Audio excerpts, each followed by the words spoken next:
Assalamualaikum warahmatullahi wabarakatuh. Ini merupakan soal KSM bidang studi ekonomi terintegrasi untuk tingkat kabupaten kota pada tahun 2022 kemarin. Nah, di kesempatan kali ini akan kita bahas soal tersebut. Kita mulai dari soal yang nomor 1. Sistem ekonomi konvensional menjelaskan bahwa kelangkaan berlaku sebagai akibat dari ketidakseimbangan antara kebutuhan masyarakat dengan faktor-faktor produksi yang tersedia. Tetapi dalam ekonomi Islam, oleh Bakir As-Sadri, kelangkaan tersebut tidak akan pernah terjadi. Ayat dalam Al-Quran yang menjelaskan hal tersebut adalah, nah, untuk menjawab soal nomor 1, terlebih dahulu kita garis bawahi kata-katanya si Bakir As-Sadri yang menjelaskan bahwasannya tidak ada yang namanya kelangkaan dalam ekonomi Islam. Sudut pandang antara ekonomi konvensional dengan ekonomi Islam itu jelas sangat berbeda sekali. Kalau ekonomi konvensional memandang kelangkaan sebagai masalah utama, kalau ekonomi Islam atau ekonomi syariah tidak memandang kelangkaan itu sebagai masalah utama. Makanya si Bakir As-Sadri mengatakan kalau tidak ada kelangkaan dalam ekonomi Islam tadi. Nah, apa alasannya si Bakir As-Sadri ini mengatakan demikian? Karena dalam Islam banyak ayat-ayat Al-Quran dan hadis yang menjelaskan bahwasannya ketika manusia dilahirkan ke permukaan bumi, Allah sudah jamin rezekinya masing-masing. Maka tidak akan pernah terjadi yang namanya kelangkaan. Maka terjawab sudah, kenapa ekonomi Islam tadi tidak memandang kelangkaan? Karena Allah sudah jamin rezekinya.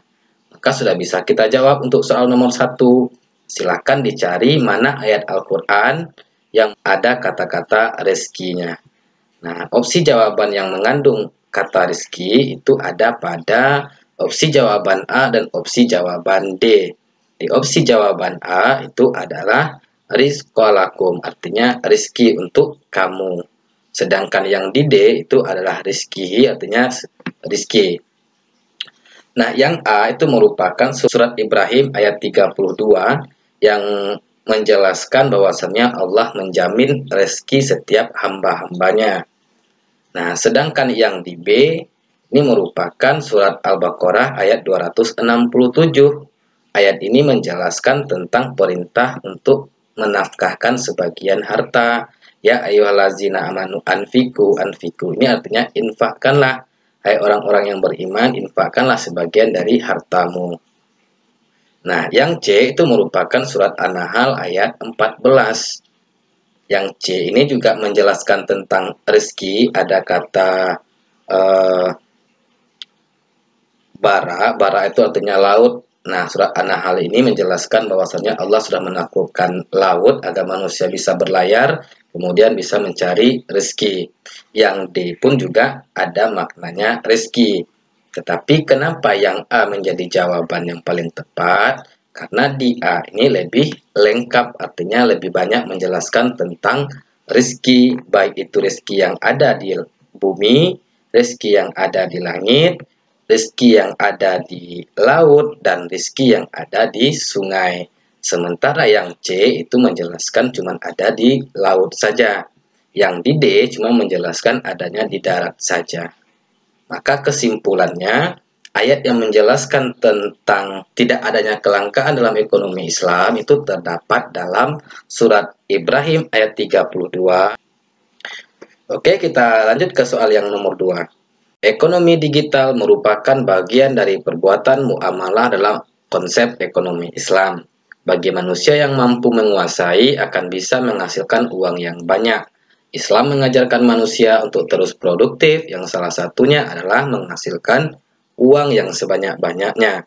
Salah satu ayat dalam Al-Quran yang menganjurkan hal tersebut adalah, nah, arti yang nomor 2 yang perlu kita garis bawahi adalah menghasilkan uang yang sebanyak-banyaknya. Tentu dengan mengumpulkan uang yang sebanyak-banyaknya, maka manusia harus melakukan pekerjaan atau bekerja. Dia perintah untuk bekerja itu terdapat dalam Al-Quran surat Al-Jum'ah ayat 10 pada opsi jawaban yang C.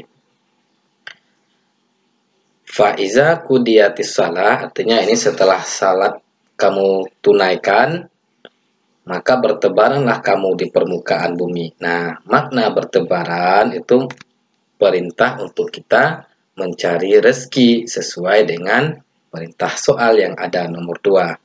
Yang A itu merupakan surat Saba ayat 10. Surat Saba ayat 10 itu menjelaskan tentang keutamaan atau kemuliaan Nabi Daud. Nah, yang B itu adalah surat As-Sajiyah ayat 30. Nah, surat As-Sajiyah ayat 30 itu menjelaskan tentang eh, balasan terhadap orang-orang yang berbuat baik. Yang C itu surat Al-Jum'ah ayat 10. Surat Al-Jum'ah ayat 10 itu perintah untuk bertebaran atau perintah untuk mencari rezeki agar menghasilkan uang yang banyak.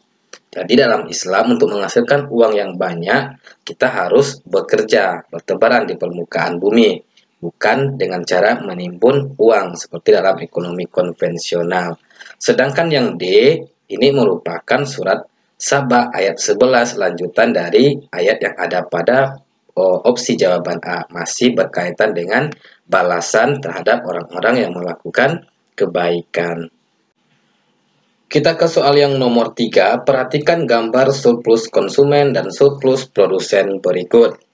Nah, di sini ada kurva tentang surplus konsumen dan surplus produsen. Pertanyaan soal, berdasarkan gambar di atas, luas titik OP1B menunjukkan. Nah, titik O, titik P1, dan titik B itu merupakan area surplus produsen. Nah, surplus itu apa sih surplus? Surplus itu merupakan kelebihan anggaran. Lawannya defisit, kekurangan anggaran. Maka surplus produsen berarti si produsen mengalami kelebihan anggaran. Kalau surplus konsumen, maka konsumen kelebihan anggaran. Contoh dari surplus produsen, misalkan sebuah perusahaan motor A, dia menargetkan menjual motor itu terjual di harga 12 juta. Ternyata nyampe di pasar, motor tersebut berhasil terjual atau laku di harga 14 juta. Nah, maka di sini produsen mengalami kelebihan anggaran sebesar 2 juta. Nah, yang 2 juta tersebut merupakan surplus produsen.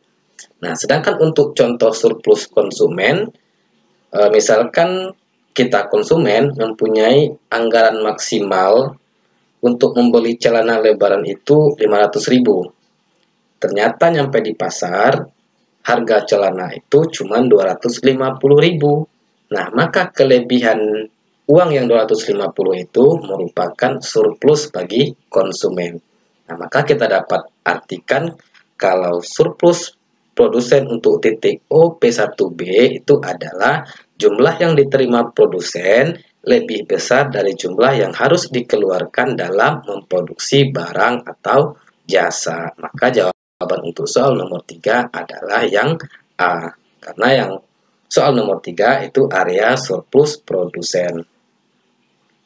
Kita lanjutkan ke soal yang nomor 4. Peran fintech antara lain, 1.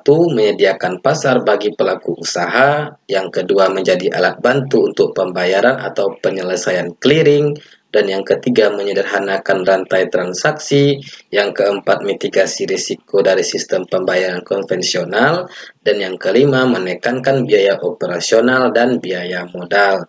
Manakah di atas yang termasuk peran fintech dalam sistem pembayaran?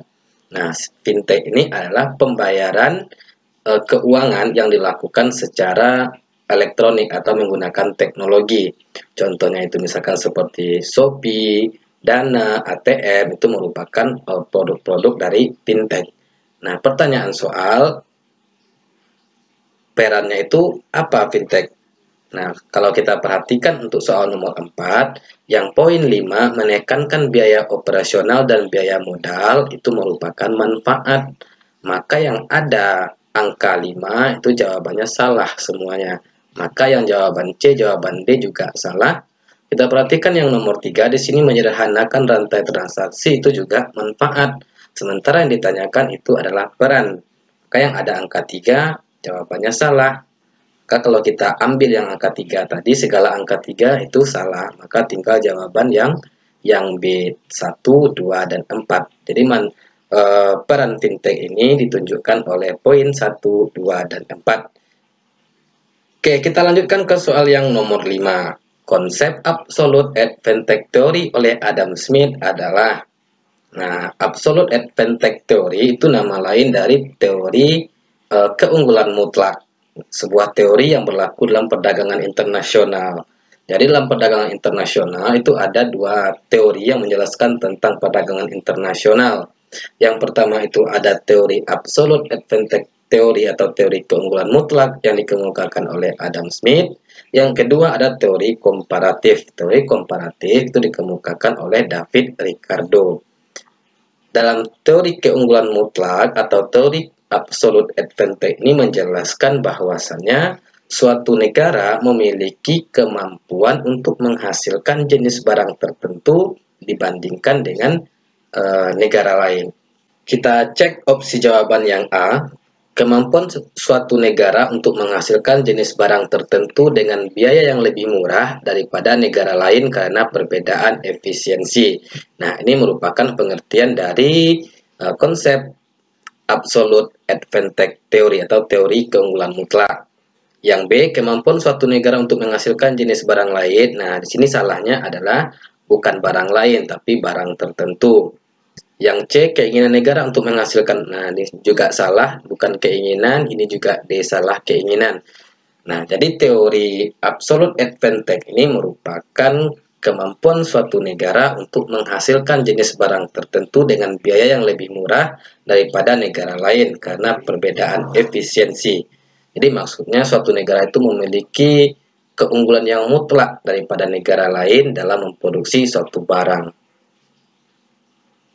Kalau teori keunggulan komparatif itu menjelaskan suatu negara tidak memiliki sama sekali keunggulan. Nah, maka dalam teori keunggulan mutlak itu yang dikemukakan oleh Adam Smith, dia mengatakan bahwasannya perdagangan internasional itu bisa terjadi kalau masing-masing negara mempunyai keunggulan mutlak.